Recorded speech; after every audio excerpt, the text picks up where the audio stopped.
Once you are logged into the portal, you will see there are 4 sections listed at the top of the screen: Views, Batches, Map, and Settings. Under Views, you can filter your individual views by type and status, or you can search with text or project ID.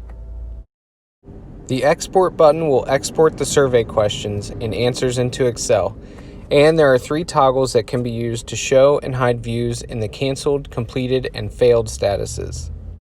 On the left of the screen will be a list of views that meet the search and filter criteria.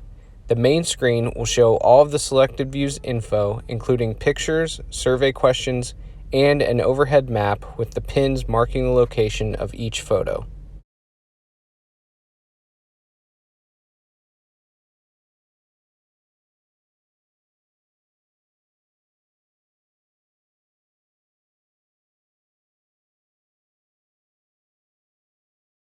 The Batches section groups views together by customer request.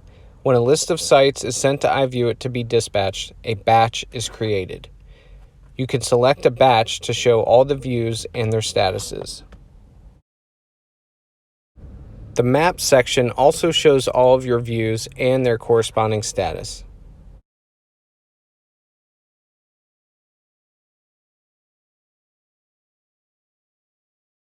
Under Settings, you can create tags as an easy way to organize your views, and the internal viewer network gives access to only your team members to accept and complete views.